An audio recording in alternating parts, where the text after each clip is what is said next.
სამები თქვენს მაყურებელს მადლობს მოწვევისთვის.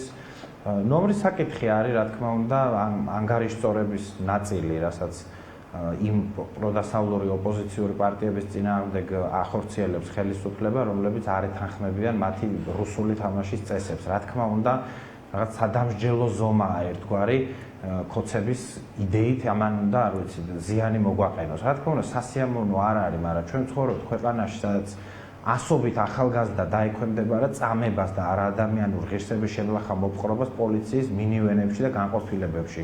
ყავს 60-ზე მეტი პოლიტიკური პატიმარი და დარტყმის ქვეშ დგას არა მხოლოდ რაღაც პოლიტიკური სისტემა ამ ქვეყნის, არამედ ამ ქვეყნის ისტორიული ფუნქცია, შუა კორიდორის, აი აბრეშუმის გზის ფუნქცია, რომელმაც უნდა დაგვიცვას ჩვენ და რომელმაც უნდა გაამდიდროს ეს ქვეყანა მომავალში, აი ეს დგას დარტყმის ქვეშ. და ეხლა ნომერზე წუწუნი, რა თქმა უნდა, არის აბსოლუტურად არაადეკვატური. ეს ნომერი კოალიციას ცვლილებისთვის აუცილებლად დაუბრუნდება, მას მერე რაც ჩაინიშნება ახალი თავისუფალი სამართლიანი არჩევნები და CSKO იქნება არაერთი კაცის რუსი ოლიგარქი ბიძინა ივანიშვილის მორჩილებაში, არამედ იქნება საარჩევნო ადმინისტრაცია. კანონით როგორ არის ეს შემდეგ შეიძლება თქვენ და ნომერი შეხვდეთ ერთმანეთს მომდევნო არჩევნებზე თუ ჩაინიშნება ვადამდელი საპარლამენტო?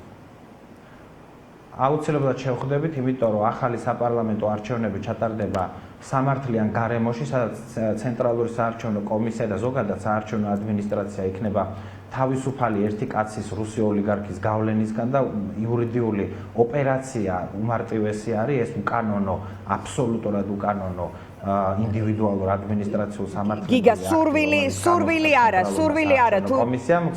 არა, თუ მაგალითად ივანიშვილის და კალანდარიშვილის პირობებში ჩაინიშნა არჩევნები ვადამდელი საპარლამენტო, რომელშიც წახვალთ, იქ თუ შეგეძლებათ ამ ნომერს, თუ შემდეგ თქვენს ლოტოტრონის პრინციპში უნდა ჩაერთოთ. აი ეს კითხეთ უფრო, იმიტომ რომ ივანიშვილის და კალანდარიშვილის მიერ გასაგებია, ივანიშვილის და კალანდარიშვილის მიერ ჩატარებული არჩევნები არ იქნება არჩევნები, რატო არ მონაწილეობთ ამ ვითომ ადგილობრივი თვითმმართველობის არჩევნებში? იმიტომ რომ ითხოვთ საპარლამენტოს, ხომ ასეა? რომელიც იმართება. იმიტომ რომ ჩვენ არ მივცემთ არავითარ ლეგიტიმაციას ივანიშვილის რეჟიმს, მათ შორის კალანდარიშვილის CSKO-ს. როდესაც ჩატარდება ახალი თავისუფალი სამართლიანი საპარლამენტო არჩევნები, ეს თავის თავში გულისხმობს იმას, რომ საარჩევნო ადმინისტრაციაც იქნება თავისუფალი ერთი კაცის დომინაციისგან. ამიტომ იურიდიული სამართლებრივი ოპერაციის თვალსაზრისით, რა თქმა უნდა, ყველაფერი სამართლებრივი ტექნიკის თვალსაზრისით არის უმარტივესი. უბრალოდ არავითარ ივანიშვილის მიერ ჩატარებულ ახალ საპარლამენტო არჩევნებში ჩვენ მონაწილეობას არ მივიღებთ, ჩვენ არ ვითხოვთ უბრალოდ ახალ საპარლამენტო არჩევნებს, ჩვენ ვითხოვთ ახალ თავისუფალ და სამართლიან საპარლამენტო არჩევნებს. გიგა, ნახეთ, უფრო პერსპექტიული ან მოსალოდნელი შეიძლება იყოს, რომ ხელისუფლება მოქმედი ნიშნავს ვადამდელ საპარლამენტო არჩევნებს, მაგალითად მომავალი წლის გაზაფხულზე. თითქოს ამაზე იყო საუბრები, ზოგს აქვს ეს ინფორმაცია და აქედან გამომდინარე გეკითხებით, იმიტომ რომ შეიძლება საერთოდ არ იყოს, ან შეიძლება იყოს. ამ მოცემულობაში გეკითხებით, ამ მოცემულობაშიც თქვენ არ წახვალთ არჩევნებზე? ანუ მხოლოდ განიხილავთ, ივანიშვილი მიდის სახლში, ან მიდის რომელიღაც ქვეყანაში, ოცნება ასე იბარგება ხელისუფლებიდან და ამ შემთხვევაში რომ არჩევნები ინიშნება, მხოლოდ იმ არჩევნებზე წახვალთ? მინდა რომ უფრო სწორად გავიგო. ნახეთ, მესმის. ახალი თავისუფალი და სამართლიანი არჩევნები ტექნიკურად ვის მიერ იქნება გამოცხადებული, ეს ჩემთვის აბსოლუტურად არ არის მნიშვნელოვანი. მთავარია ერთი რამე, რომ ამ ახალი არჩევნების, თავისუფალი და სამართლიანი არჩევნების მიღწევის გზა გადის ივანიშვილის ჩამოშლაზე, ამ რეჟიმის ჩამოშლაზე. თუ ეს რეჟიმი არის იმდენად სუსტი, კუთხეში მიყენებული, თუ ჩამოუშლელად დანიშნა თქვა, ამას გეკითხები. იქნებ დამასრულებინოთ და გაიგეთ ზუსტად გისმენთ. თუ ეს რეჟიმი არის იმდენად დასუსტებული, იმდენად შეშინებული, იმდენად კუთხეში მიმწყდეული, რომ ნიშნავს ახალ, თავისუფალ და სამართლიან საპარლამენტო არჩევნებს და ეს უბრალოდ სიტყვები ხო არ არის, ამ სიტყვების უკან დგას ძალიან კონკრეტული ცვლილებები, მათ შორის საარჩევნო ადმინისტრაციის ცვლილებაც იმგვარად, რომ შესაძლებელი გახდეს სამართლიანი არჩევნების ჩატარება. ეს მოხდება ერთადერთ შემთხვევაში. თუ რეჟიმი ჩამოიშლება და თუ ეს რეჟიმი ჩამოიშლება, მე ტექნიკის საკითხია, თვითონ დანიშნავენ ამ არჩევნებს, საქართველოსდან წავლენ და დროებითი ადმინისტრაცია დანიშნავს, თუ როგორ იქნება, ამას აბსოლუტურად არ აქვს მნიშვნელობა. გიგა, მაშინ ასე დავაზუსტებ. საპარლამენტო არჩევნები იყოს თავისუფალი და სამართლიანი. კი ბატონო, მაშინ აი ჩამოუშლელმა რეჟიმმა რომ დანიშნოს არჩევნები, ანუ არა ჩამოშლილმა, არა ეგეთ არჩევნებში ჩვენ მონაწილეობას არ ვიღებთ. არა, ეგეთ არჩევნებში ჩვენ მონაწილეობას არ ვიღებთ, ჩვენ ამაზე ადრეც გვისაუბრია.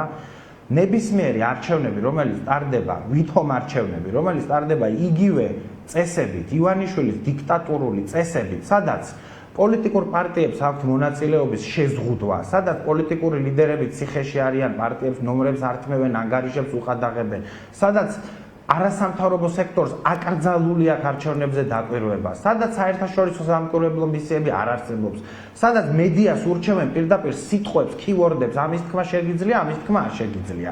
სადაც აი ეს ტირანიული, ავტორიტარული, დიქტატორული რეჟიმია, ბუნებრივია, რომ ასეთ პირობებში არავით არის თავისუფალი და სამართლიანი არჩევნები არ ჩატარდება. ამიტომ ვეძახით რუსულ სპეცოპერაციას 4 ოქტომბერს დანიშნულ რაღაცა გაუგებარ პროცედურას ივანიშვილის მხრიდან, რომ ეს არ არის არჩევნები, ეს არის ივანიშვილის ლეგიტიმაციის სპექტაკლი, რომელშიც ჩვენ არ მონაწილეობთ. და იმისთვის, რომ ნორმალური არჩევნები შედგეს ამ ქვეყანაში, რომლითაც 100%-იანი გარანტია გვაქვს, რომ პროდასავლური სპექტრი არჩევნებს მოიგებს, იმიტომ რომ 26 ოქტომბერსაც მოიგო და გადაწერა ივანიშვილმა ეს შედეგები, ხო?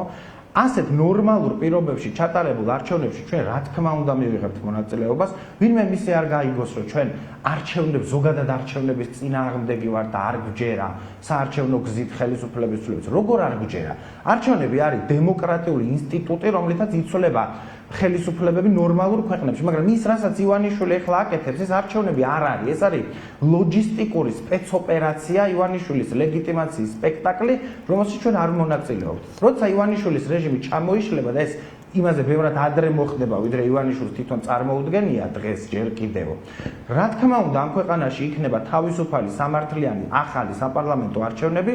ამ ახალ საპარლამენტო არჩევნებში კოალიცია ცვლილებისთვის აუცილებლად იქნება წამყვანი პოლიტიკური პროდასავლური კოალიცია, რომელმაც უნდა თქვას გადამწყვეტი სიტყვა ივანიშვილის მარცხის გაფორმებაში, ეს ესე იქნება ივანიშვილის მარცხის გაფორმებამდეც საპროტესტო პროცესში, ჩვენ საერთაშორისო პარტნიორებთან კომუნიკაციის პროცესში, ეს ესე იქნება იმ არჩევნების კონტექსტშიც, რომელსაც ჩვენ აუცილებლად მივახწევთ ივანიშვილის რეჟიმის ჩამოშლისას. კი ბატონო, გიგა, კიდევ ერთი რაც უნდათ ის შეუძლია ქნან, რაც უნდათ შეუძლიათ ის ქნან, ეს ნომერი კარგად შეინახონ. მე დარწმუნებული ვარ, რომ ეს პოლიტიკური პარტია ქართველ ერთობა, რომელსაც მიანიჭა ეს ჩვენი ნომერი, CESCOM რუდუნებით მოუფრთხილდება ამ ნომერს, ცივნიავს არ მიაკარებს და როდესაც ახალი თავისუფალი და სამართლიანი საპარლამენტო არჩევნები ჩატარდება, აუცილებლად კოალიცია ცვლილებისთვის იქნება თავისი ნომრით წარმოდგენილი ამ არჩევნებში.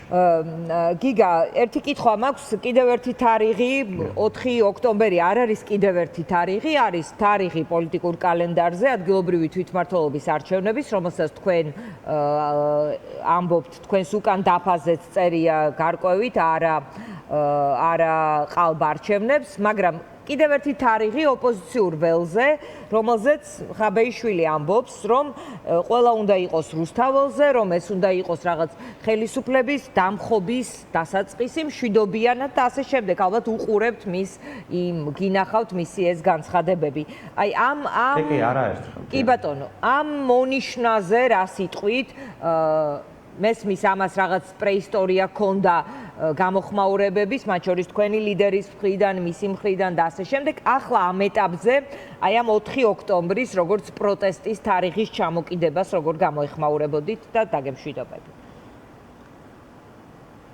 მე პირადად მიმაჩნია, რომ ივანიშვილის რეჟიმი აუცილებლად დაემხობა, ივანიშვილი დაასრულებს ძალიან მძიმედ. უბრალოდ მე არ ვიცი, ვერ შევალ მანიპულაციაში და ვერ მოვატყუებ ხალხს, ეს 4-ში მოხდება, 7-ში თუ 16-ში, ეს მე არ ვიცი. მე ვიცი, რა ნაბიჯები გვაქვს გადასადგმელი იმისთვის, რომ ივანიშვილი დაემხოს, რუსული მმართველობა ამ ქვეყანაში დაემხოს, დასრულდეს, ზუსტად ვიცი ამისთვის რა გვაქვს გასაკეთებელი.